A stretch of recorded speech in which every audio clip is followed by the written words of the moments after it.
Bonsoir à tous, donc bienvenue à temps pour ce conseil communautaire. Merci Madame le maire d'avoir bien voulu nous accueillir. Alice, si tu veux t'y rendre.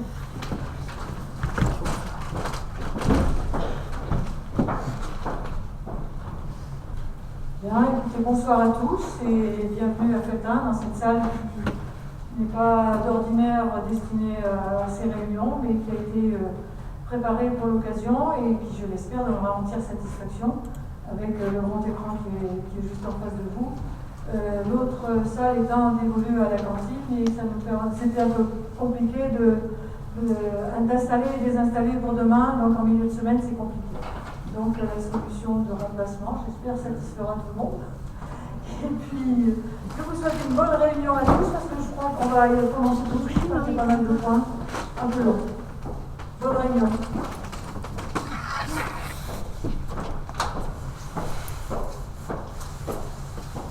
je vais procéder à l'appel. Alors, M. Guy Brunet. M. Michel Moine. Madame Agenda Nadine donne pouvoir à Benjamin Bouquet. Monsieur Ducourtier Stéphane. Madame Céline Collet-Dufay. Monsieur Thierry Roger. Oui. Thierry Roger. Madame Marie-Françoise Aillé. Monsieur Bernard Rougier. Monsieur Benjamin Bouquet, présent. Madame Isabelle Dugaud. Madame Annick Bocula. Monsieur Jean-Luc Léger. Madame Manon Mélodie. Présente. Madame Catherine Debenz. Monsieur Serge Durand. Madame Labourier Dominique. Monsieur Didier Ternat. Monsieur Détol Alain. Madame René Nicou. Monsieur Alain Roulet. Madame Marie-Hélène Tourné. Madame Navarre Catherine. Donner pouvoir à René Nicou. Monsieur Estérélas Philippe. Monsieur Philippe Collin. Monsieur Benjamin Simons. Madame Marina Boniface. Madame Nadine Ravet. Monsieur Thierry Letellier. Monsieur Jacques Boeuf. Monsieur Laurent Lhéritier. Monsieur Pascal Mérigot. Monsieur Véronique Jean-Luc. Madame Laurence Chevreux. Madame Laurent Pierrette. Monsieur Arnaud Christian. Madame Paulon Évelyne. Monsieur Jocelyn Jean-Louis. Monsieur Roger Fouzon est excusé et donne pouvoir à Jean-Luc Léger. Monsieur Aurélien Gérard. Représenté par Chantal Delarme. Monsieur Denis Priouret. Monsieur Sarah Alex. Monsieur Miomandre Didier. Monsieur Bialou Claude. Madame Bertin Valérie présente et Jacques Tournier absent et qui m'a donné pouvoir. Nous allons désigner un secrétaire de séance. Le plus jeune, c'est un des deux Benjamin, c'est Benjamin Bouquet. Très bien. Mes chers collègues, avant d'examiner l'ordre du jour, je propose de vous rendre compte de l'avancée des dossiers depuis notre conseil communautaire du 4 février dernier.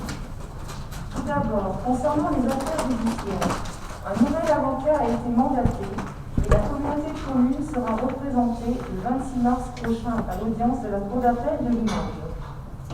Ensuite, le tribunal administratif a rendu sa décision il y a 10 jours dans l'affaire qui oppose la famille Maescombe à la communauté de communes.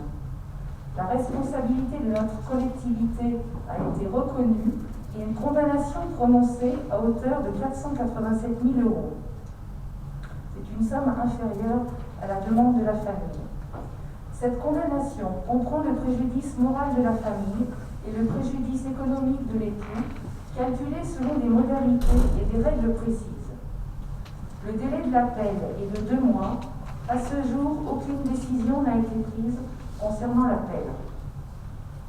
En ce qui concerne les autres dossiers, j'ai signé le 23 février dernier avec la Caisse d'allocation familiale de la Creuse la Convention territoriale globale présentée lors du Conseil communautaire de décembre. Cette convention fait suite au contrat enfance-jeunesse. Au-delà du soutien financier, la Convention nous engage dans une démarche collaborative de la politique petite enfance, jeunesse et famille menée sur notre territoire, qui se déclinera notamment au travers des 2 conventions d'objectifs proposées ce soir. Le 25 février, une réunion a été organisée à Jansiou avec les élus de la commune, le président de la page, le président délégué et le directeur général de l'association. Depuis, nous avons tous été destinataires d'un courrier qui reprend la position exprimée par la page lors des échanges que nous avons eus au cours de cette rencontre. Aujourd'hui, et je le regrette, les exigences de la page nous mettent au pied du mur. Je souhaite qu'une nouvelle convention puisse être signée rapidement. La discussion est ouverte et c'est désormais devant l'ensemble des élus du Conseil communautaire que se tiendra le prochain rendez-vous. Nous avons poursuivi nos séances de travail avec une commission des finances qui s'est tenue à Vallières, ainsi qu'une commission urbanisme qui a permis la reprise de la réflexion engagée sur le PLUI. Une réunion de travail avec la coordinatrice du contrat local de santé a été organisée et le vice-président a fixé une commission courant avril. La mise en place de groupes de travail sur le logement vacant est effective. Des visites sur le terrain ont été réalisées, rencontres et accueils de porteurs de projets. Ainsi, par exemple, une rencontre avec l'Association française du poil maçonné artisanal pour le développement d'une filière poil de masse à Felletin. Ou encore la visite de sites de formation, comme la formation BMA à la Cité de la Tapisserie avec le Greta. Enfin, le comité technique et le CHSCT se sont réunis le 8 février dernier. Ces séances de travail communs sont importantes pour la qualité de vie au travail des agents et donc le bon fonctionnement des services de la collectivité. Le prochain rendez-vous est fixé au mois de mai et je compte tenir le calendrier établi pour l'année 2021 en dépit des difficultés rencontrées avec la crise sanitaire. Cette crise, qui dure depuis plus d'1 an, impacte fortement l'économie mondiale, nationale et locale. Les entreprises, les commerces, les associations, les activités de notre territoire sont durement touchées. Notre communauté de communes n'est pas épargnée.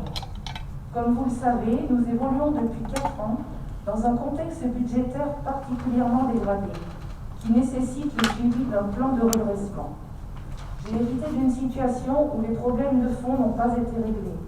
Ce soir, et ce sera l'objet du rapport d'orientation budgétaire qui va suivre, il s'agit de vous exposer la problématique de façon transparente. Nous disposons à ce jour d'éléments sincères, les dépenses et recettes sont établies au plus juste, et nous n'avons pas de marge de manœuvre. Mes chers collègues, je compte sur vous tous, car la communauté de communes, c'est vous, c'est nous. Les services travaillent depuis plusieurs semaines à la recherche de nouvelles recettes. Des ventes d'immeubles doivent être envisagées. Je reviendrai tout à l'heure plus longuement sur ces sessions au moment du débat d'orientation budgétaire. Mais sachez que j'ai d'ores et déjà adressé des courriers au ministre de l'Intérieur et au ministre de l'Économie et des Finances. J'ai également sollicité et obtenu un rendez-vous lundi prochain avec le président de la DCF, l'Association des communautés de France, afin de voir si nous pouvons ensemble faire pression pour obtenir une aide exceptionnelle suite aux pertes de recettes des centres aquatiques. Mes chers collègues, je vous propose à présent d'examiner le premier rapport relatif à la mobilité. Et je remercie Marie-Hélène Riboulet, présente à nos côtés ce soir, Marie-Hélène Riboulet, donc de la Direction départementale des territoires. Nous avons déjà débattu de cette question lors de la conférence des maires qui s'est tenue à Saint-Amand le 8 mars dernier. L'accès à la mobilité est un facteur important de la cohésion territoriale et sociale. L'accès à l'emploi, à l'éducation, mais aussi aux services de santé, à la consommation et aux loisirs dépendent de la possibilité de se déplacer encore plus dans nos territoires ruraux. Les collectivités locales ont donc un rôle à jouer dans la définition et la coordination des solutions à apporter. La loi d'orientation des mobilités du 24 décembre 2019 incite les communautés de communes à s'approprier la compétence. Et pour cela, nous devons nous prononcer avant le 31 mars. Et je laisse la parole tout de suite à Madame Riboulet pour nous exposer la question.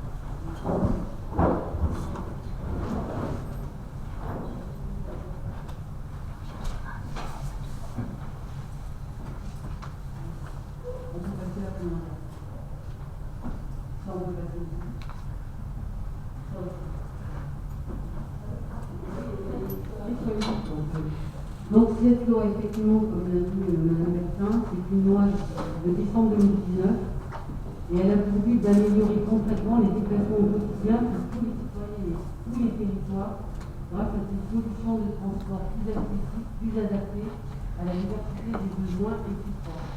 Donc ça veut dire quoi? Ça veut dire qu'effectivement, on peut beaucoup occuper des transports et des solutions de mobilité dans les milieux urbains, parce que c'était plus simple, on a un potentiel plus important et des rotations qui permettent de définir un transport qui peut effectivement être pérenne parce que l'économie du transport possibilité à gérer pendant un territoire payant. Donc, elle est partie d'où cette loi? Elle est partie effectivement à la demande des élus. Donc, il faut écouter qui ont participé à l'écriture de cette loi. Pourquoi? Pour des raisons bien simples, c'est qu'en milieu peu dense, c'est pratiquement l'autosolisme qui est de rigueur. Et on a eu énormément de difficultés, enfin les gens en recherche d'emploi ont énormément de difficultés à prendre un emploi, faute de moyens de déplacement.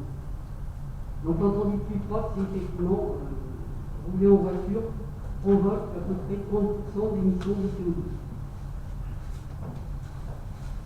Donc cette loi, elle permet effectivement, la loi d'orientation des mobilités, permet aux communautés de communes de prendre cette compétence autorité organisatrice des mobilités.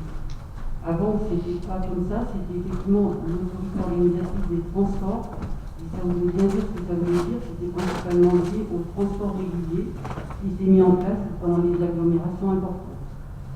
Cette loi, effectivement, en devenant autorité organisatrice de la mobilité, ça permet aux communautés de communes d'écrire leur projet stratégique pour une mobilité de tous et partout, et aussi de prendre en compte la mobilité dans tous les programmes d'action que la communauté de communes et les communes veulent mettre en place.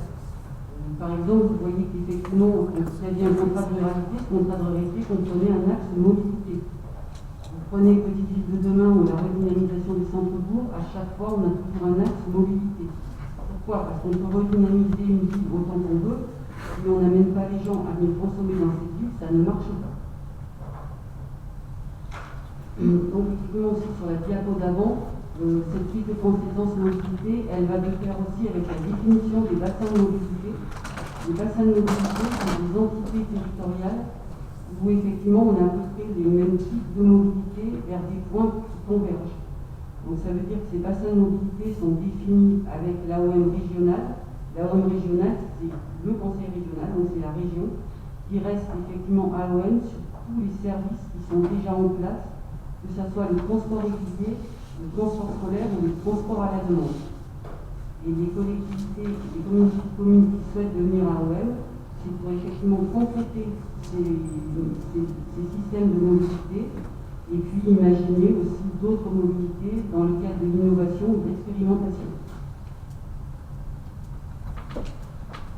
Donc la loi d'orientation des mobilités a pour objectif de couvrir l'ensemble du territoire par une autorité organisatrice de la mobilité. Actuellement, la seule obligation d'être AOM, c'est pour les communautés d'agglomération, les métropoles, donc effectivement les villes plus urbaines, les plus importantes. De fait, ces agglomérations et ces entités étaient déjà autorités organisatrices des transports. Elles sont de droit autorités organisatrices de la mobilité, avec une souplesse qui quand on était à Hauteuil, il fallait absolument mettre en place un transport régulier. En devenant AOM, elles ne sont pas obligées de conserver ce transport régulier. En tant que Creuse, on n'en a qu'une, c'est la Colle d'Agnon. Si vous voulez savoir effectivement, oui, le service transport régulier est déficitaire de 700 000 euros. Le transport à la demande marche très bien. Donc, ça, j'ai dit. Ça, c'est une photo des AOM en France. On voit qu'effectivement, dans les territoires sous-denses, on n'en a pas, pratiquement pas. Donc, cette communauté de communes, elle peut choisir d'exercer cette compétence à l'échelle de son territoire. Ça veut dire qu'elle prend la compétence, elle met en place ce qu'elle souhaite mettre et elle gère cette compétence. Ou à un territoire plus important, c'est-à-dire que les communautés de communes peuvent se regrouper, par exemple, sous la forme d'un syndicat qui pourrait gérer la mobilité. Donc les PNR peuvent prendre cette compétence et n'auront pas toutes les prérogatives d'une communauté de communes ou d'un syndicat. Des choses qu'elles ne pourront pas faire. Et donc si effectivement la communauté de communes ne prend pas cette compétence, donc c'est un petit peu le schéma qu'on a fait, c'est la région qui deviendra AOM locale à la place de la communauté de communes et ce sera les deux compétences régionales et locales. Donc le planning prend ses compétences. Avant le 31 mars, il y a des délibérations des communautés de communes, soit elles délibèrent pour, et à ce moment-là, les communes seront amenées à délibérer à la majorité qualifiée avant le 30 juin 2021, et la communauté de communes, si c'est oui, la communauté de communes devient AOM locale. Donc, dans le deuxième cas, si la communauté de communes ne choisit pas de prendre cette compétence, il n'y a pas de vote des communes et la région devient AOM locale le 1er juillet 2021. Si effectivement, en tant que oui, les communes, elles, ne souhaitent pas prendre cette compétence, bien on revient toujours à la même chose et la région est AOM locale pour la communauté de communes. Ce qui implique derrière effectivement que la région représente l'AOM locale, donc le territoire de la communauté de communes, et donc agit à sa place. Ce qui implique aussi effectivement que la communauté de communes ne pourra pas faire porter sa voix et ses demandes en tant qu'AOM locale.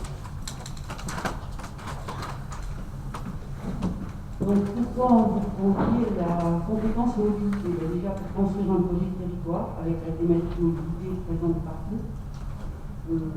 Et à ce moment-là, vous élaborez votre stratégie locale de la mobilité en articulant avec les autres politiques locales, que ce soit l'aménagement, l'environnement, le social, l'économique ou l'aménagement, dans le cadre de votre projet de territoire.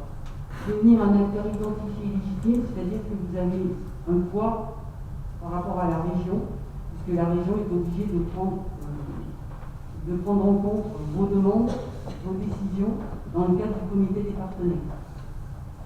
C'est aussi décider des services que vous souhaitez soutenir et organiser en articulation avec les offres de mobilité publique ou privée et c'est rechercher des solutions de mobilité innovantes qui effectivement commencent à voir jour dans certains territoires ruraux.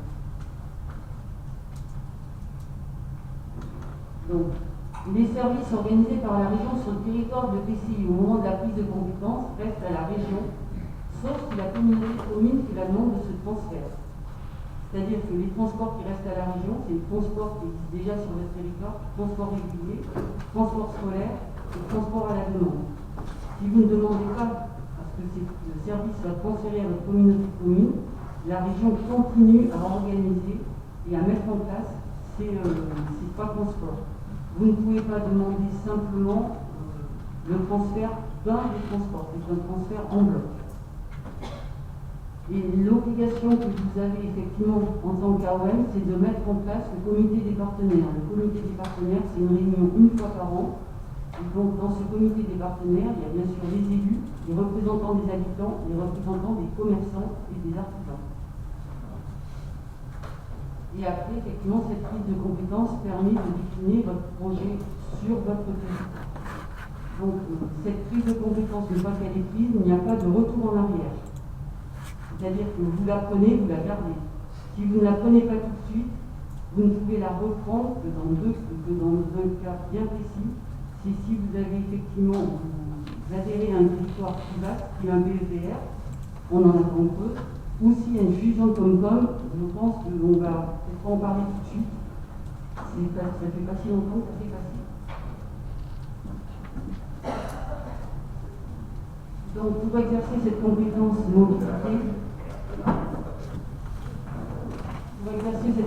mobilité, effectivement, il y a besoin de connaître son territoire, donc comme les élus qui connaissent mieux leur territoire, et les caractéristiques de la mobilité, c'est identifier les enjeux pour pouvoir après développer et mettre en avant des services adaptés, et puis mobiliser les leviers financiers à disposition. Les leviers financiers, il y a un volet décile mobilité, il y a de la DETR, il y a les appels à projets, et effectivement il y a aussi des aides européennes qui traitent aussi de la mobilité.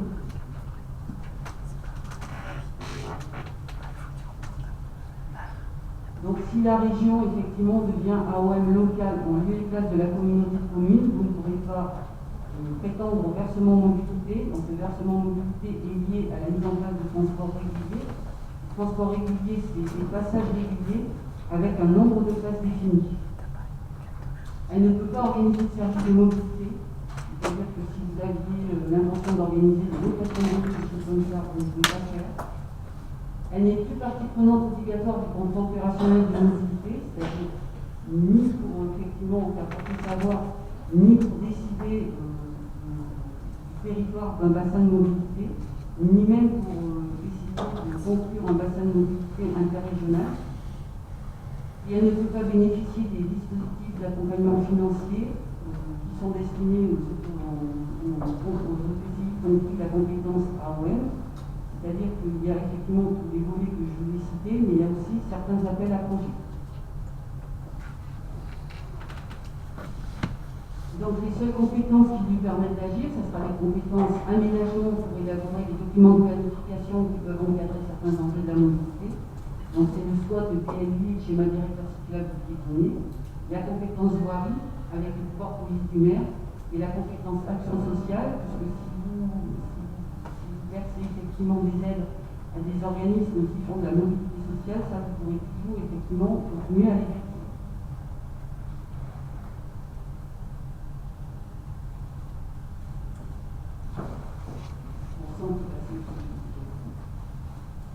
Et au niveau des questions-réponses, donc il y a des questions qui avaient été posées par votre communauté de communes, et des questions qui ont été posées par d'autres EPCI. Donc la communauté de communes qui a en charge un TAD, un transport à la demande, peut-elle continuer ce service sans prendre la compétence? Si elle a déjà effectivement ce transport à la demande, c'est qu'il est dans le giron de la région, sauf pour ceux qui ne sont pas conventionnés avec la région. Donc vous avez au moins un transport à la demande conventionné avec la région. La convention faite avec la région continue jusqu'à l'échéance de cette convention. Apparemment, la région est en train de réfléchir au financement des nouveaux transports à la demande qui pourraient voir le jour. Transports à la demande, ils seront liés vraisemblablement à une délibération qui avait pris le Conseil régional en décembre 2019 au fait que ce transport à la demande rejoigne une ligne régulière. Bien souvent, les transports à la demande qui sont établis en Creuse sont des transports à la demande faits pour les habitants pour rejoindre des marchés ou des bourgs-centres et pas forcément des transports réguliers. Donc ça veut dire qu'au-delà des conventions existantes, il y a peu de chances pour que le Conseil régional reconventionne pour du transport à la demande qui n'est pas un transport à la demande pour rejoindre des lieux particuliers. Donc la communauté de communes non AOM ne pourra pas continuer à organiser ces services. Par contre, la convention continuera à durer de la même façon. Si c'est une commune qui gère en propre un transport à la demande, et que si la communauté de communes prend la compétence, c'est transféré à la communauté de communes, en sachant que, effectivement, par le transfert de charges, il peut y avoir effectivement le financier porté par la commune. L'autre point, c'est que si la compétence AOM n'est pas prise par la communauté de communes, la commune peut continuer son TAD, mais sans le modifier ou très légèrement. C'est-à-dire qu'il ne pourra pas l'étendre, il ne pourra pas changer quoi que ce soit, continuera à fonctionner tel qu'il est.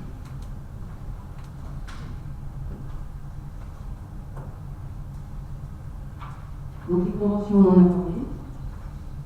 On peut passer. L'aire de covoiturage et pistes cyclables. En prenant la compétence AOM, la communauté de communes est légitime à mettre en place ces services. Sans prise de compétence, la communauté de communes devra se rapprocher de la région, qui à OM local en lieu et place, et ça sera la région qui décidera si elle souhaite mettre en place des aires de covoiturage ou pas. De la même façon pour les pistes cyclables. Alors les pistes cyclables, une commune peut toujours en faire. Toujours en faire et les payer dans le cadre de l'aménagement, mais elle ne pourra pas avoir le service qui va avec.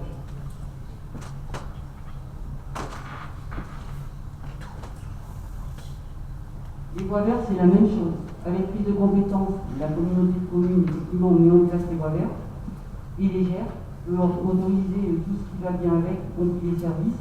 Sans prise de compétence, c'est la région qui décidera en lieu et place.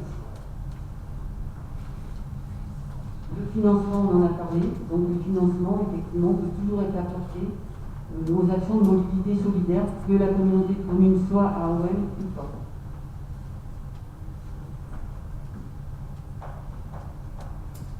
Je ne sais pas si vous avez des questions auxquelles je peux encore répondre, parce que ça dépend des questions. Merci pour cette présentation. Donc, un débat avait déjà eu lieu en conférence des maires et nous avons souhaité donc, qu'une présentation soit faite à l'ensemble des conseillers communautaires. Est-ce que vous avez des questions?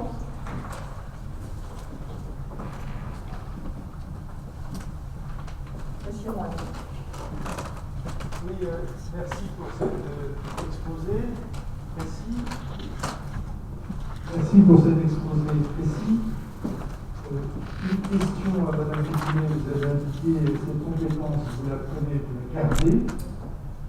Sur quoi appuyez-vous cette affirmation? Parce qu'il me semble que les EPCI peuvent délibérer sur leur champ d'intervention et de compétences. Alors, excusez-moi, je pose la deuxième question qui n'est pas forcément destinée à vous, mais je redis ce que j'ai dit en conférence des maires. Il y a quand même le sentiment d'un forcing sur un sujet que nous avons finalement très peu débattu. Moi, il y a une question, par exemple, que je voudrais poser. Il y a des relations, vous le savez, si demain la compétence est prise par la communauté de communes, j'imagine que la CLEC devra se réunir pour déterminer le montant de la charge transférée, très bien. Et si demain nous créons au niveau intercommunal d'autres DAD sur d'autres parties du territoire, les communes ne seront pas appelées, ne seront pas impactées. Donc tout ça nous amène à nous poser un certain nombre de questions sur les suites à donner, c'est le titre de votre conclusion, tout en pensant que cette prise de compétence intervient à un moment de l'histoire de la communauté de communes dont la présidente a évoqué à propos liminaire, où on peut s'interroger sur l'opportunité de prendre de nouvelles compétences. Merci de répondre déjà à la première question. Sur la première question, effectivement, quand le PAD, l'audition, il n'y a pas de convention avec le conseil régional. La première question, c'était pourquoi vous la prenez, vous la gardez? Ah oui, pourquoi vous la prenez, vous la gardez? C'est l'esprit de la loi. Il n'a pas été prévu dans la loi qu'effectivement cette convention, cette compétence soit redonnée à la région pour l'instant, telle que la loi est écrite. Donc c'est l'expertise de la loi qui fait que pour l'instant, cette compétence, effectivement, quand vous la prenez, il n'est pas prévu dans la loi de la rendre. Alors c'est peut-être un oubli. Après, je suis d'accord avec vous, une compétence, ça se prend. Donc on ne peut pas considérer que c'est une compétence obligatoire, puisque vous avez le choix de la prendre. L'esprit de la loi, c'est bien effectivement, une fois que la communauté de communes a pris cette compétence, et elle n'a pas écrit autre chose dans la loi, donc je me suis renseigné, effectivement, le but c'est que la communauté de communes la garde. Pourquoi la garde? Parce qu'en fait, cette compétence, elle n'oblige pas la communauté de communes à mettre des services en place. Alors que quand on était AOP, on était obligé de mettre des services en place.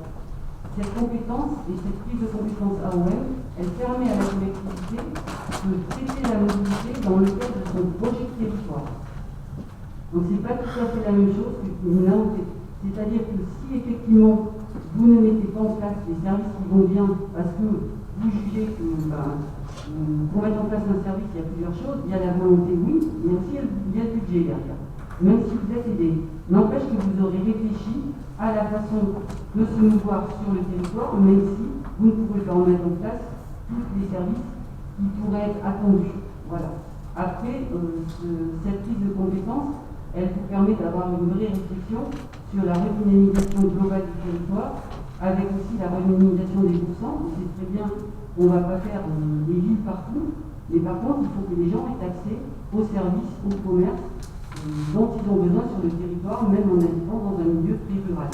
Après, il y a d'autres façons de mettre en place des actions de mobilité. On l'avait vu quand on avait travaillé sur le PNR, sur les actions de mobilité, et c'est là qu'on avait dit effectivement, il y a des gens qui n'ont pas besoin d'avoir effectivement des vraies solutions de mobilité, mais ils ont besoin d'avoir du lien social, ils ont besoin d'avoir accès aux services. Et des fois, c'est ce qu'on a aussi appelé la mobilité inversée, c'est-à-dire que les gens ne se déplacent pas forcément, mais les services et les biens viennent à eux. Donc, effectivement, après, vous parlez de la situation de la communauté de communes Creuse Grand Sud, j'en ai bien conscience. Les autres communautés de communes ne sont pas plus, même si c'est plus simple, elles n'ont pas forcément un budget pour mettre en place sur de la mobilité pure. Par contre, ça vous permet d'avoir une vraie réflexion. Est-ce que j'ai répondu à votre question?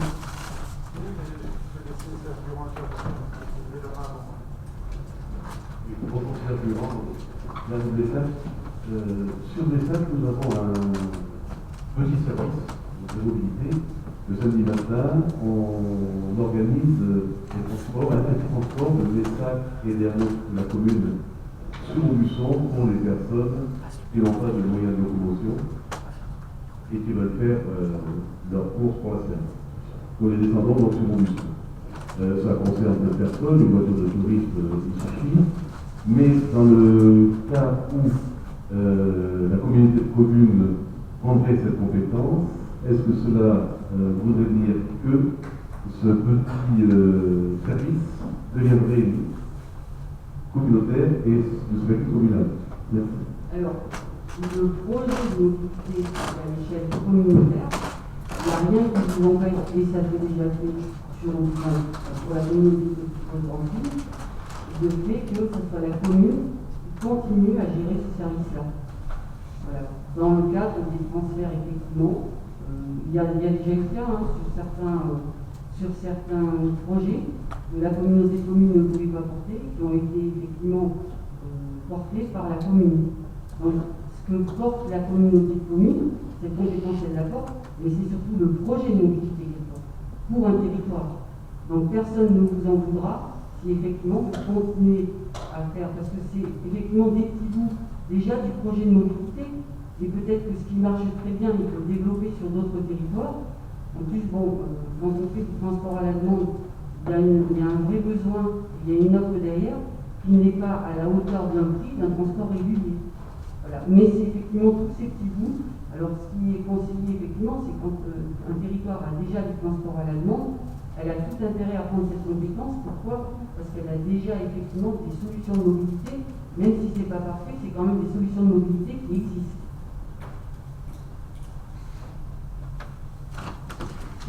Quel avantage pour la communauté de communes? Elle a déjà certains services qui existent. Philippe Colin-Feltin. Donc la communauté de communes a déjà quelques services qui existent.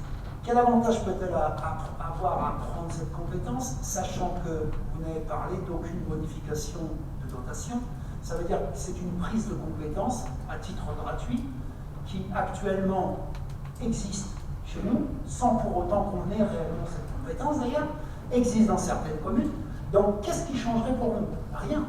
Puisque rien ne nous empêche de mettre en place d'autres services, même si on n'avait pas cette compétence, dès l'instant où la région ne voudrait pas prendre en charge. Alors si, justement, si vous ne prenez pas cette compétence, on laisse les services existants, vous n'avez plus la possibilité de mettre aucun service en place. D'accord. Voilà, c'est ça le gros problème. D'accord. C'est ça, c'est la seule... Ce qui ne changerait pas grand-chose pour nous, étant donné nos conditions, notre niveau financier, pour pas mal d'années. Alors, pour quelques années, oui. Après, ça ne va pas durer non plus.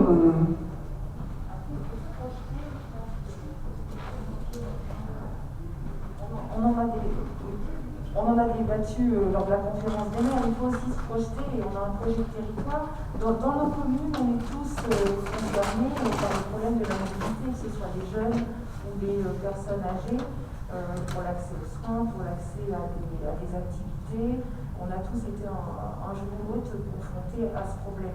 Donc je pense qu'il faut, au-delà de nos difficultés financières, bien sûr, moi je vous en ai fait part déjà de la conférence des maires, je pense qu'il faut effectivement prendre cette compétence parce qu'on sera à même de décider et d'être un interlocuteur vis-à-vis de la région. Sinon, on est renvoyé en l'apprentissage, je pense qu'on va perdre encore un peu plus de proximité et de pouvoir d'intervention. Voilà. Aujourd'hui, on a on a conventionné avec la région pour une ligne sur la ligne des gens qui va amène au marché, enfin, qui amène au marché africain, donc le vendredi matin, les habitants. Une prise en charge est faite à 50% par la région. Les chiffres, c'est environ 150 personnes qui sont concernées pour un budget de 1 500 € pour la collectivité. Voilà. Chiffres, c'est approximativement ça. Par contre, en ce qui concerne, c'est vrai que moi aussi ça m'interpelle quand vous nous dites aussi qu'on peut prendre cette compétence sans pouvoir après l'abandonner, puisqu'une prise de compétence va nous obliger à une modification de nos statuts et on sait qu'on peut toujours revenir dessus. Donc voilà, c'est vrai qu'il y a des questions quand même en suivant par rapport à ça. Pour l'instant, effectivement, le texte de loi dit ça. Effectivement, comme il dit, effectivement, vous ne pouvez pas reprendre cette compétence pour rester comme tel que vous êtes à l'heure actuelle, une fois que vous aurez laissé la région prendre cette compétence d'AOM locale. Après, prendre la compétence, c'est avant tout avoir une voix auprès de la région et faire entendre votre voix. Sans aucune obligation de mettre des services en place, sauf le comité des partenaires qui est une réunion annuelle. Je pense que c'est important, en tout cas, pour le territoire de se projeter dans l'avenir. Didier, tu voulais intervenir ?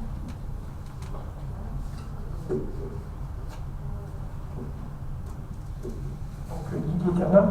Oui, moi, il me semble que d'aller voter contre cette loi aujourd'hui, ça serait compliqué pour nous, parce qu'il faut...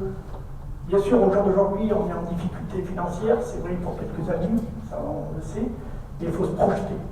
Et je pense que si on laisse passer ce train-là, on ne fera pas marche arrière, on ne pourra pas revenir après. Donc il y a quelque chose qui est mis en place qu'on peut garder, c'est déjà bien. Et donc nous, après, je pense que dans les années, on ne sera pas toujours en difficulté. Il faut espérer que dans quelques années, ça ira mieux. Et là, je pense qu'il y aura des choses qu'on pourra mettre en place.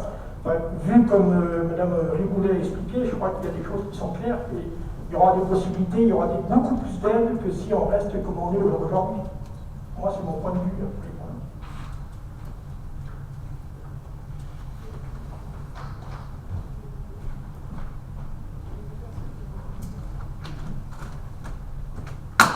Michel Morin-Busson.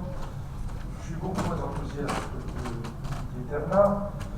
D'abord, je pense que les dispositifs permettant de retirer une compétence ne sont pas inclus dans les lois qui concernent cette compétence, mais dans d'autres articles du CGCT. Ensuite, il n'a pas été répondu à ma question sur la question du transfert de charge. J'aimerais bien qu'il soit répondu. Et enfin, moi, je m'étonne de la manière dont ce débat se passe, parce qu'il faut faire vite, hein. Il y a jusqu'à telle date, dans quelques jours, avant la fin du mois, pour prendre cette décision. Pourquoi n'avons-nous pas réfléchi préalablement? Il y a beaucoup de questions qui se posent. Il y a déjà des solutions qui existent sur notre territoire en termes de mobilité. Je pense par exemple à ce que propose la Maison de l'Emploi en termes de mise à disposition de véhicules électriques, de véhicules thermiques, de véhicules à 2 roues. Il aurait été probablement intéressant d'avoir des échanges avec la direction de la Maison de l'Emploi pour au moins connaître ce qui se fait. Je ne suis pas sûr que tout le monde ici dans la salle sache précisément les services que propose la Maison de l'Emploi. On est dans des délais, il faut qu'on décide vite. Moi, ça me pose véritablement un problème. Je trouve que ce n'est pas une bonne manière de travailler, de nous dire si vous ne le faites pas, vous êtes bloqué à tout jamais. Ce n'est pas quelque chose qui est acceptable, c'est un cadre de débat qui ne me convient absolument pas.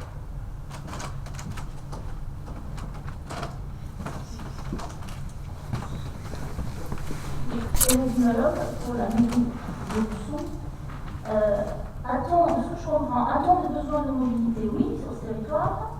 A-t-on déjà des expériences de TAD? Ce que vous appelez, je vois que oui, il y en a à Mousson, il y en a à Rissac, il y en a certainement ailleurs. Je ne vois pas tellement le risque que l'on prend à prendre cette compétence, parce qu'on n'est pas non plus obligé de mettre en place des choses, on n'est pas obligé d'avoir des engagements financiers importants. Par contre, avec cette compétence, on peut accéder, comme disait M. Bernard, à des aides substantielles. En quoi, depuis Bordeaux, on est capable de définir nos besoins de transport et de mobilité sur ce territoire? On ne l'est pas, ils ne sont pas. Si on ne prend pas cette compétence, on n'existe pas. Donc il me semble qu'il faudrait extrêmement y réfléchir. Effectivement, c'est peut-être au milieu qu'il faut qu'on soit obligé de prendre cette décision rapidement et que si on le prend pas maintenant, si on ne le prend pas maintenant, on ne peut pas le prendre plus tard. Je crois, comme disait notre présidente, qu'il serait bienvenu de faire. Alors, effectivement, j'ai bien conscience qu'on vous demande de délibérer très vite. Cette loi est sortie en 2019. Nous avons parlé effectivement de cette loi d'orientation des mobilités le 7 octobre 2019, quand nous avons organisé les états généraux de la mobilité. Il y a eu toute une présentation de cette loi. Normalement, la prise de compétence, elle est au 31 décembre 2020. On a réussi à faire repousser de 3 mois. On voulait faire repousser de plus, mais ça n'a pas été accepté par les différents ministères. Voilà, après, on a organisé des réunions d'échange DDT, EPCI, qui n'ont pas eu lieu partout suite à la crise du coronavirus, puisqu'on n'avait plus la possibilité d'organiser ces réunions. On a proposé différents visios. Il y a des EPCI qui ont accepté, d'autres qui n'ont pas souhaité le faire. Vous comprenez qu'effectivement, une visio, ça ne donne pas du tout la même chose qu'une réunion en présentiel, ça fait compliqué. Après, j'ai bien conscience qu'effectivement, le 31 mars est très court pour une communauté de communes de se prononcer. Par contre, effectivement, ne pas se prononcer en disant oui, on compte, pour effectivement dire on ne met pas effectivement le territoire tout de suite dans le fait que la mobilité, on ne s'y intéresse pas. Il y a quand même encore la décision des communes derrière. Parce que si vous dites non maintenant, c'est directement non, et donc la région est quand même locale. Après, il y a un deuxième filtre qui est le filtre des communes, où les communes peuvent s'exprimer. Donc moi, je ne suis pas élu, je vous relate simplement le schéma tel qu'il a été fait.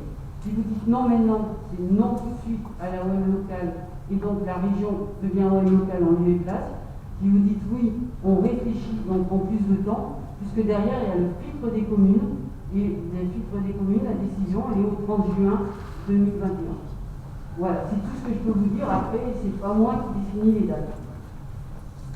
René Nicou, oui, je comprends bien que cela soit une décision que l'on ait à prendre dans un temps relativement court, mais il faut tenir compte aussi de l'année 2020, ce qu'elle a été, l'impossibilité de se réunir dans des conditions correctes, puisque vous parliez de fin 2019 pour la présentation et que normalement ça aurait dû se discuter durant l'année 2020, mais je crois que l'année 2020 c'est une année blanche et on est bien obligé maintenant de faire avancer ces dossiers.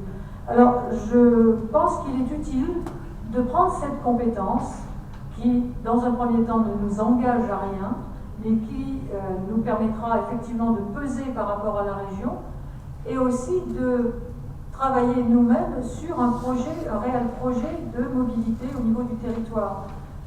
Quelle sera la pertinence d'une réflexion menée à Bordeaux pour l'aménagement de la mobilité sur nos communes rurales à plusieurs heures de Bordeaux et sans avoir de compétences particulières sur place pour nous aider, autres que celles que nous pouvons proposer. Donc on est mieux à même de définir nous-mêmes ce qui sera utile pour notre territoire, plutôt que d'attendre que quelqu'un vienne nous faire des propositions, ou qu'on les demande et que l'on vienne de loin répondre à nos sollicitations.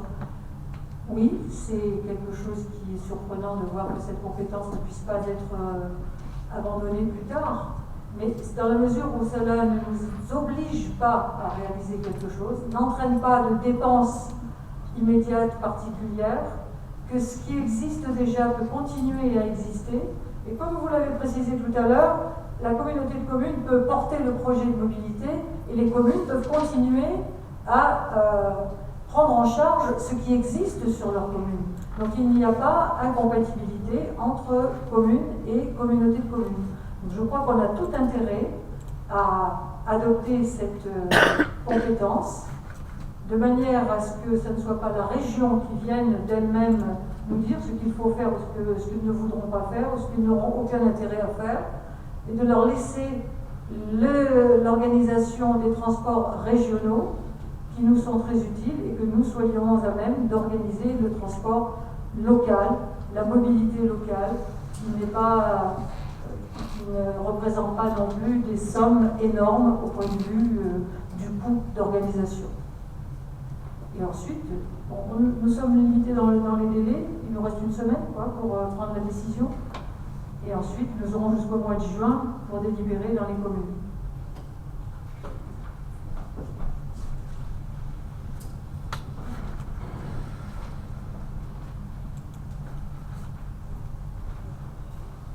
Bonsoir, Alex Saint-Sulpice Deschamps. Je voulais vous poser une question en termes de lisibilité et puis en termes de calendrier.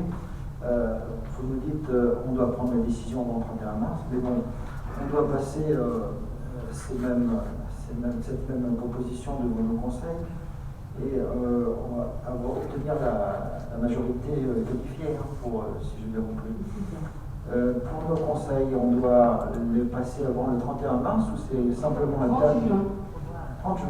30 juin. 30 juin, d'accord. Merci.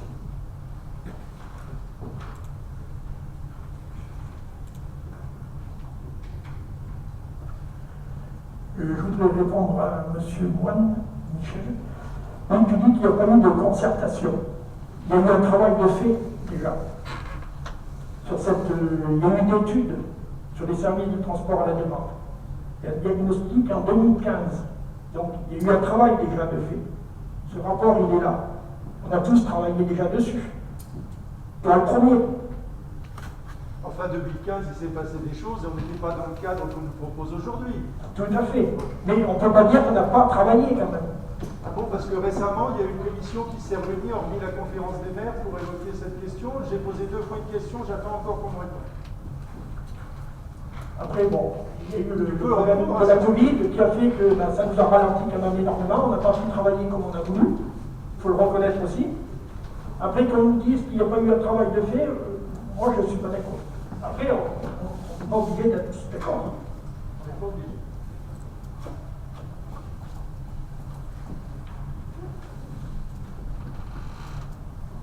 René Micou l'a fait remarquer, l'année 2020 a été particulière. Certes, la loi a été votée en décembre 2019.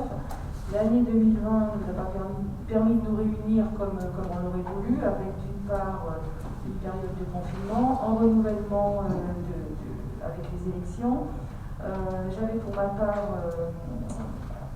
convenu d'une date d'une conférence des maires qui avait été fixée avec les services de la BDT et on s'est trouvé dans la période du 2e confinement. Donc on a dû reporter ce rendez-vous.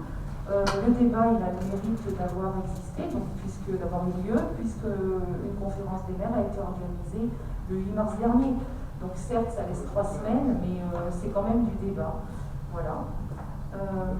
Est-ce que vous avez d'autres questions, Céline? Parce qu'après, oui, je suis votre collègue de Saint-Frinon.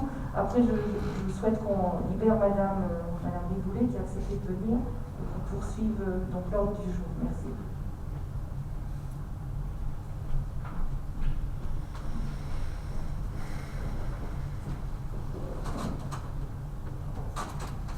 Oui, ici Arnaud Saint-Frion. Moi, ce qui pose un problème, c'est que depuis pas mal de temps, on est parlé d'abandonner la compétence voirie. Et là, il y a une nouvelle compétence qui arrive, on est prêt à la reprendre. Donc ça me gêne un peu. Donc dans ces cas-là, je vais m'abstenir.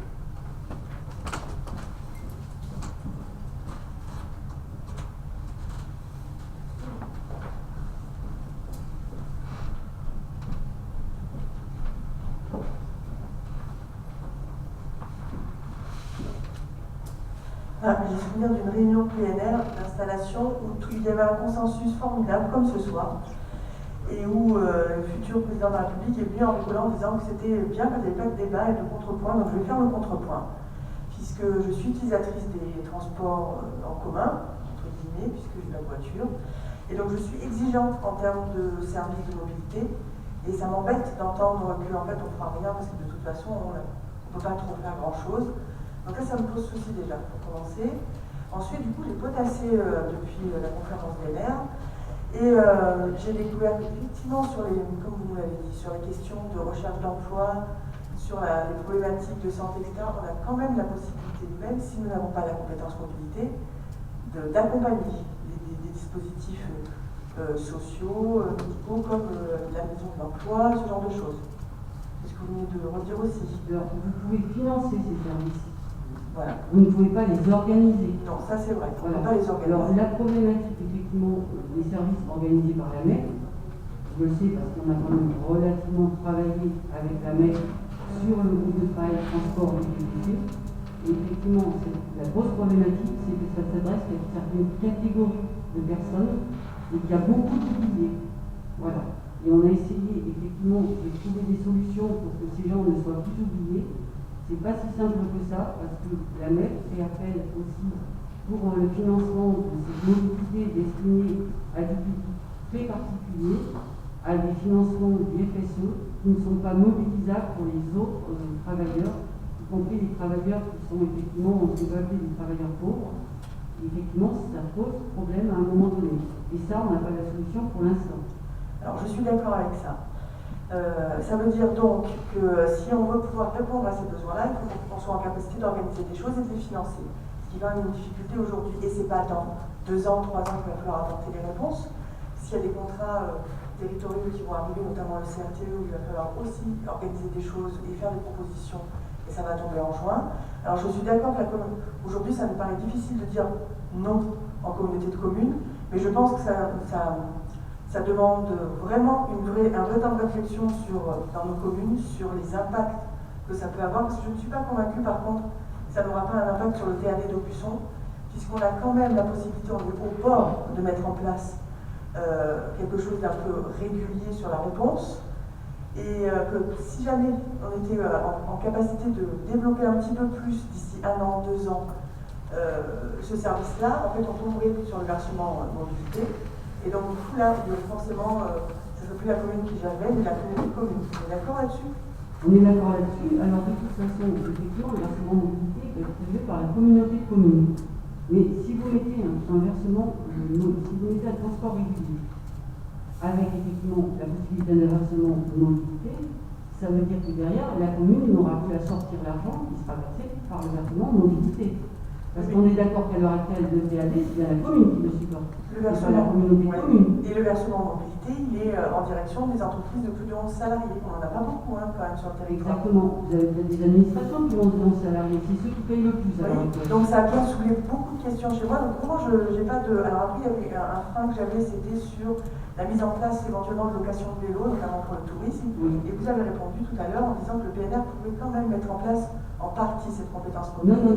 Non, c'est pas du tout ce que j'ai dit. J'ai dit que les seuls qui peuvent prendre en compte cette compétence, ils sont les EPCI.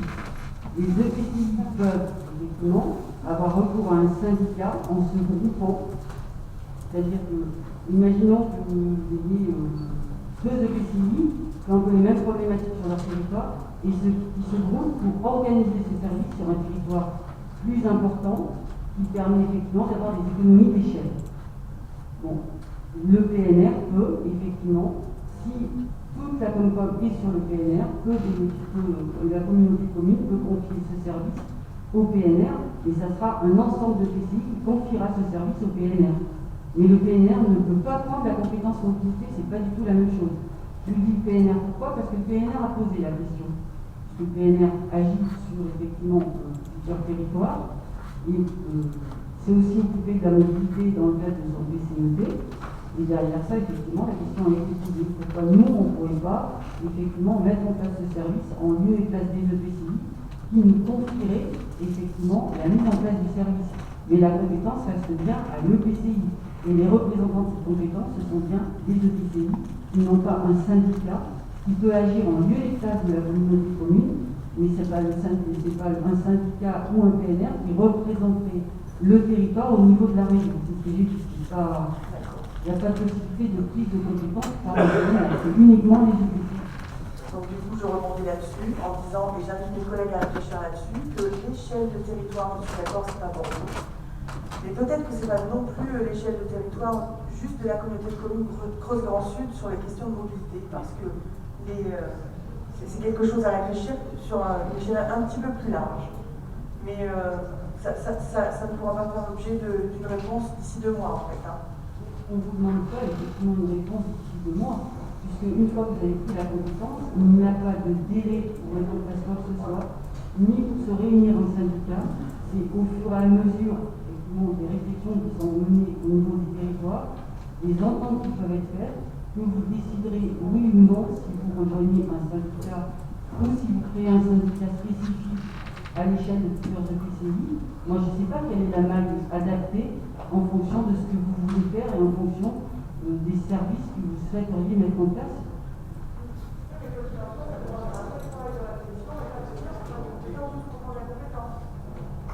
Non, c'est bien ce que j'ai dit.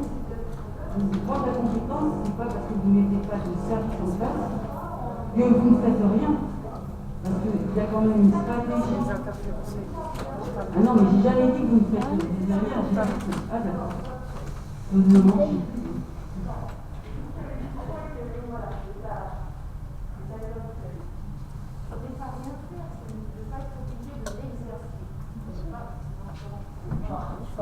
C'est pouvoir le faire. Ça, c'est important. Moi, j'ai eu ma réponse. J'étais hostile, j'ai eu ma réponse. C'est pouvoir le faire quand on le voudra. C'est ça qu'on va faire. Je passe sur la droite.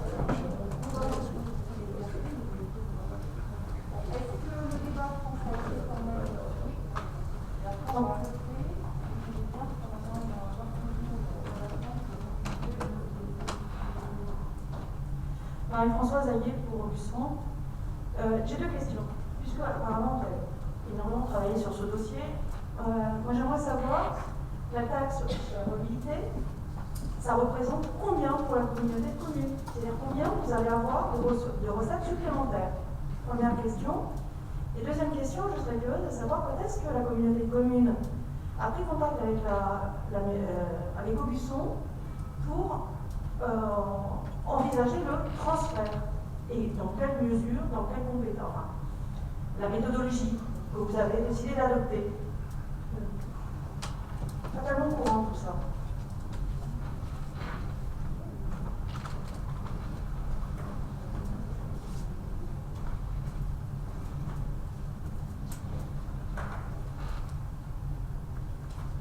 Alors, avant d'aborder ces questions, il faudrait d'abord savoir si on va rendre la compétence.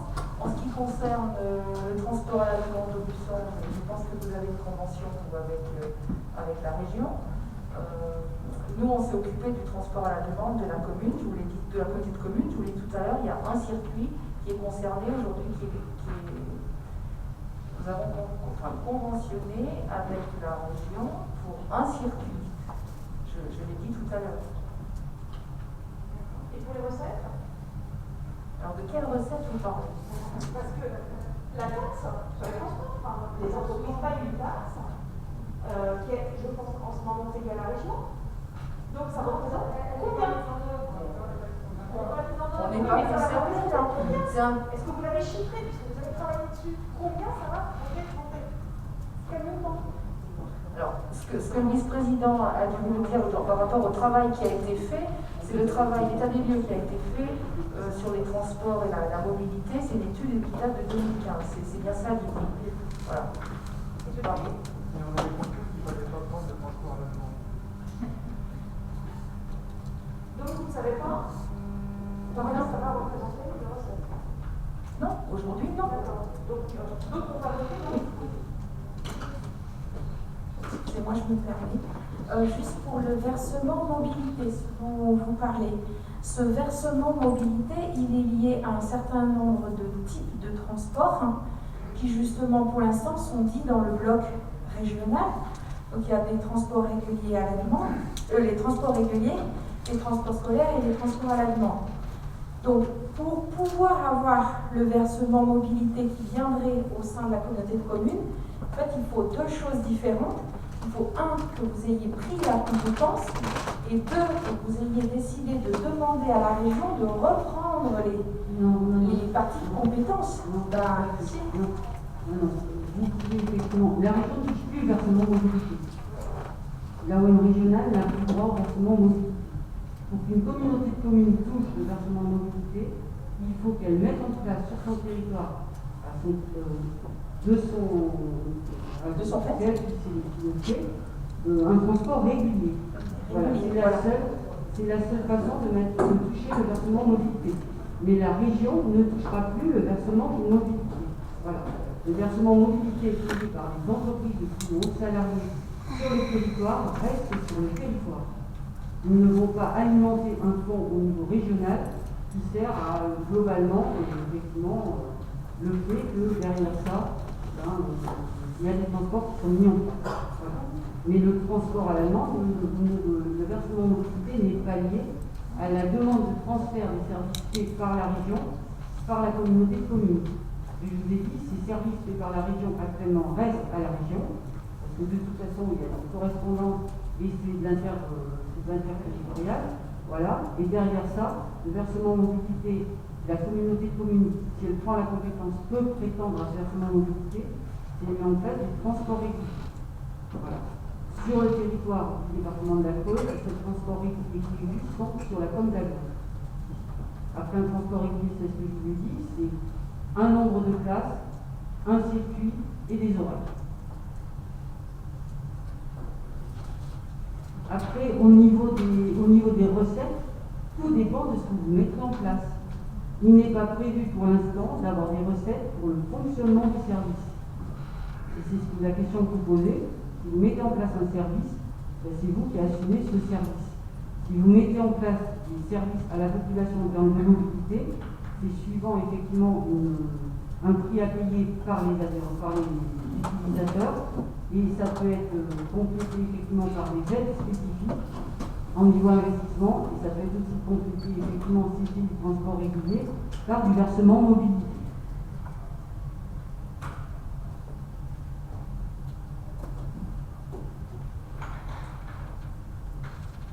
Je vous propose donc de poursuivre l'ordre du jour. On considère que le débat a eu lieu. Madame Riboulet, merci. Donc avant de passer au vote, je vais revenir au départ à l'approbation de vous soumettre l'approbation du compte rendu de la séance du 3 février, puisque je l'ai pas fait tout à l'heure.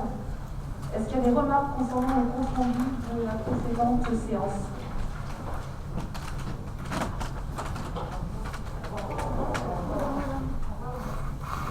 Y a-t-il des votes contre? Des abstentions?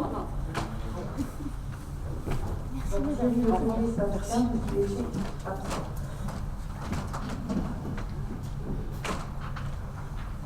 Donc le compte rendu est adopté. Je vous remercie.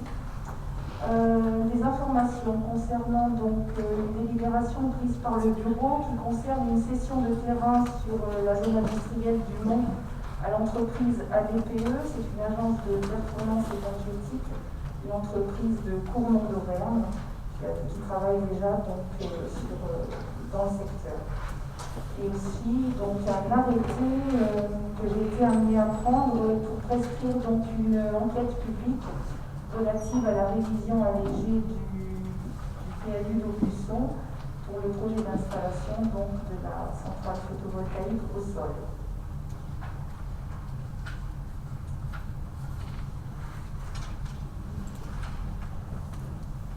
Donc, nous allons revenir à la compétence d'organisation de la mobilité. Monsieur Moine? Par rapport à ce que vous avez dit en président sur la cession d'une parcelle, je voudrais vous rappeler les dispositions de l'article L5211-57 du Code général des collectivités territoriales qui dit les décisions d'un conseil d'un établissement public de coopération intercommunale à fiscalité propre dont les effets ne concernent qu'une seule des communes membres ne peuvent être prises qu'après avis du conseil municipal de cette commune. N'a pas été rendu dans le délai de 3 mois à compter de la transmission du projet de la communauté, l'avis est défavorable. Lorsque cet avis est défavorable, la décision est prise à la majorité des 2/3 des membres du conseil de l'établissement public de coopération intercommunale. C'est bien le cas de figure dans lequel nous trouvons, puisqu'il s'agit de la vente d'une parcelle sur la commune d'Aubusson. Je serais ravi de mettre ce point lors du jour du prochain conseil municipal d'Aubusson. Je vous en remercie.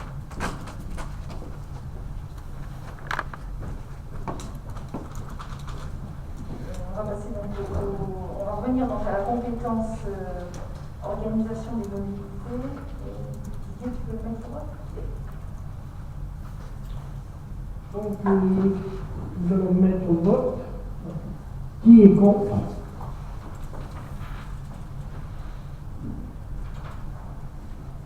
Alors, contre Benjamin Bouquet, Madame Bocula, Stéphane Ducourtiou, Madame Ayez, Monsieur Moine, Monsieur Rougier, Madame Aguirre. Madame Agenda et Thierry Roger. Est-ce qu'il y a des abstentions? Céline Collet-Dufay, Monsieur Brunet, Madame le maire de Saint-Mexan et Monsieur le maire de Saint-Friand. Et donc les votes pour. Voilà, c'est bien de voir. Je vous remercie.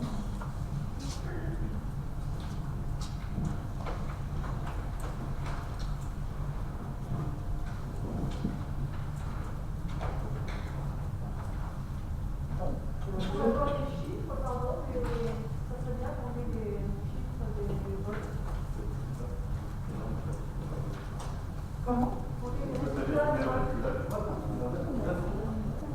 9 contre, 4 abstentions et les autres pour.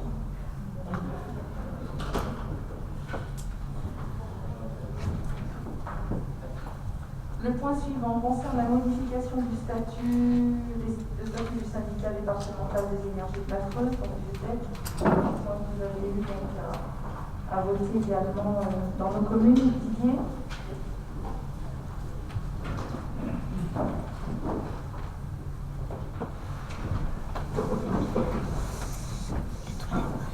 Donc oui, nous avons eu dans toutes nos communes à délibérer et prendre. Donc je ne veux pas toujours reprendre le texte, tout le monde l'a lu. Donc nous allons le mettre au vote, à part s'il y a des questions.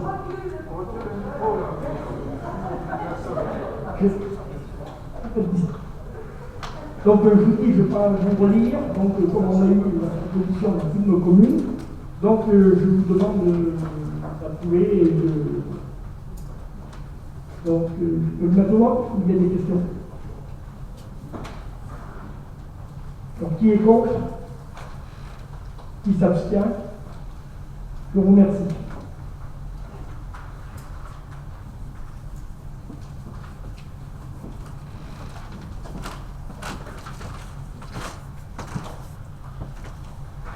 Le point suivant concerne donc l'adoption des statuts et la désignation de délégués supplémentaires au Pays Sud creusois.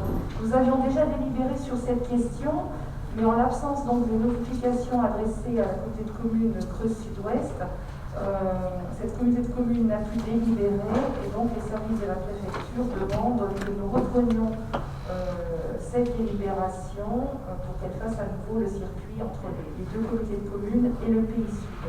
Donc je vous propose de reprendre la même chose. Alors attendez, il faut que je retrouve le nom des personnes. On avait la dernière fois fait remonter les suppléants titulaires. Et on avait donc désigné de nouveaux suppléants.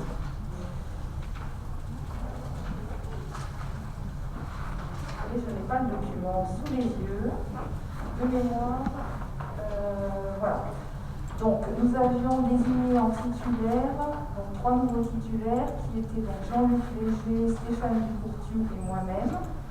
Et nous avions désigné 6 suppléants, Mesdames Boniface, Madame Boniface, Monsieur Rougier, Monsieur Collin, Monsieur Prioré, Monsieur Sarah et Monsieur Bialou. Est-ce que vous en êtes d'accord? Je vous remercie. Donc,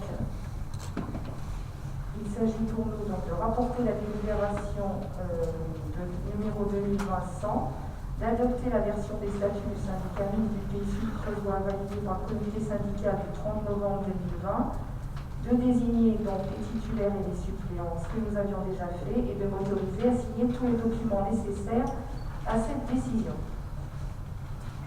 Voilà.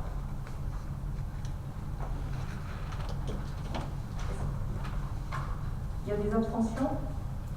Des votes contre? Je vous remercie. Le rapport suivant concerne la rectification d'une délibération donc pour la sollicitation de la DETR concernant les bacs de collecte.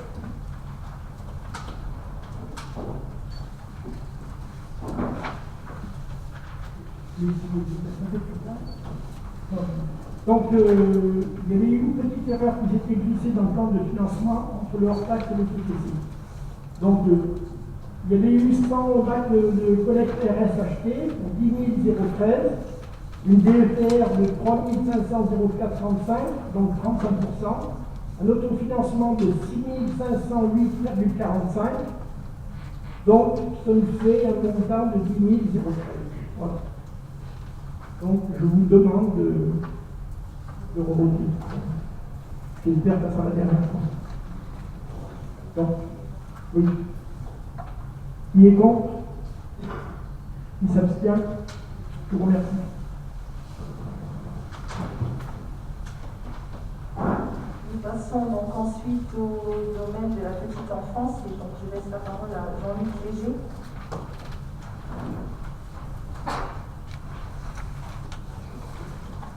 Donc nous vous proposons de renouveler la convention pluriannuelle avec l'association Clé de Contact qui exerce pour la Comcom une partie de sa compétence enfance-jeunesse, puisqu'elle gère donc l'accueil des voitures sans hébergement d'Aubusson, le relais d'assistance maternelle Route Doudou et le lieu d'accueil enfants-parents.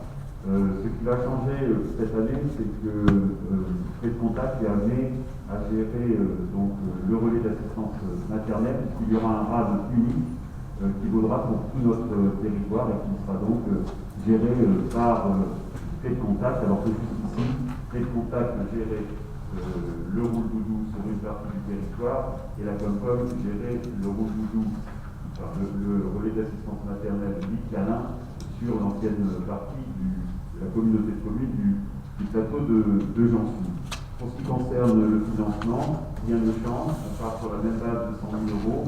Ce qui changera à travers les votes, et je crois que c'était déjà le cas en fin d'année dernière, c'est-à-dire que là où la communauté de communes avant donnait 100 000 euros de subvention à Clé de Contact et percevait une partie de cet argent par la CAF, désormais, eh bien, ce que versait la CAF à la Comcom sera versé directement à Clé de Contact et donc cela viendra en déduction des 100 000 euros que la communauté de communes versait en tout au total à la communauté de communes. Et pour la communauté de communes, financièrement, ça reviendra au même. Voilà.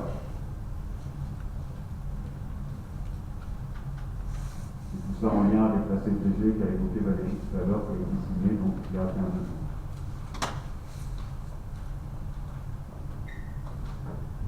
Bon, au vote. Question. Donc, est-ce qu'il y a des votes contre, des abstentions? Ah oui, Benjamin ne participe pas au vote, en fait. Oui, c'est ça, Benjamin ne participe pas au vote. Ensuite, nous vous proposons donc le même type de convention avec l'association Tom Pouce qui gère le multi-accueil de Faux-la-Montagne avec les 12 places, une place d'urgence. Hein.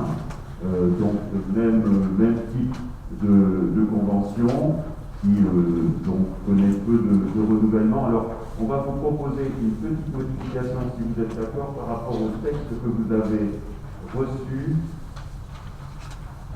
Il s'agirait, je l'ai noté, de changer les dates de versement d'acompte en modifiant en premier acompte, je ne sais plus dans votre texte que vous avez, il doit être noté 15 mars, ce serait au 15 janvier. Hein, 1er mars, et on vous propose le 15 janvier et on vous propose d'avancer également le deuxième versement. Si vous en êtes d'accord. Et pour les sommes, on part toujours sur les mêmes bases, 82 500 euros, avec le même mécanisme que pour Clé de Contact, à savoir que la communauté de communes versera une somme et la CAF versera dorénavant le complément directement à la structure sans passer par la communauté de communes qui finalement dans cette affaire faisait un petit peu la banque temporaire. Donc très peu de changements et Tom Pouce, bien sûr, se donne le droit de demander une subvention complémentaire pour le petit des familles, mais ça c'est autre chose. Ça on verra si on a une demande et on verra si on donne notre accord. C'est autre chose, ça ne rentre pas dans le cadre de la convention.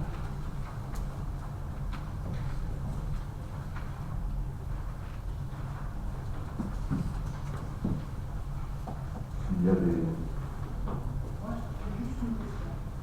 Auparavant, donc, la Bonne percevait une part de ce qu'elle redonnait ensuite aux structures.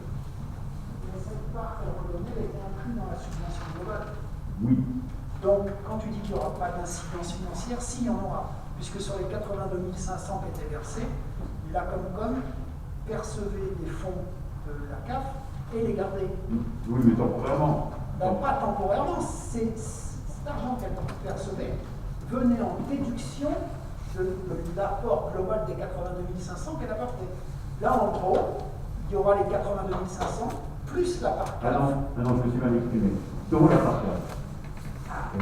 Peut-être que je n'ai pas été suffisamment clair. C'est pour ça que ça ne change strictement rien à la somme que donne la communauté de communes à la fin et que perçoit la structure. Voilà. Dans ce sens-là, ça va mieux. Ça veut dire que la dotation globale sera inférieure à 82 500. Alors, pour Tom Pouce, ils toucheront 82 500, mais là... Non, ils toucheront 82 500 avec la part CAF. Ça veut dire que pour la Comcom, ça sera moins de 82 500. Et la même chose pour les contacts, ce sera 100 000 au global. Donc ce sera moins de 100 000 pour la collectivité, puisqu'il y aura cette part CAF qui va se déduire. Oui, tout à fait. Ah, voilà, donc ça me va. Donc, le chiffre 100 000 euros et 82 500 n'est qu'indicatif. Ce ne sera pas la part de dotation globale qu'il y aura pour ces deux associations. Tout à fait. Là, pour Tom Pouce, par exemple, qui fait 82 500, la communauté de communes versera 63 500. Et le reste, les 20 000, c'est la CAF. Voilà. Comme ça, c'est clair. Même mécanisme pour quel contact. Je n'ai pas été suffisamment clair, mais c'est bien de poser la question, comme ça vient. Alors, est-ce que j'ai dit ou pas? Non. Alors, est-ce qu'il y a des oppositions, des abstentions? Merci.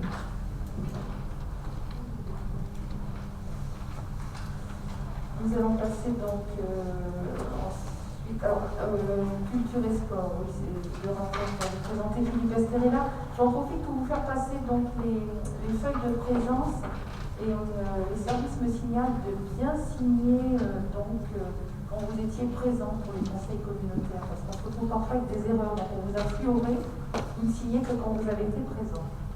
Merci.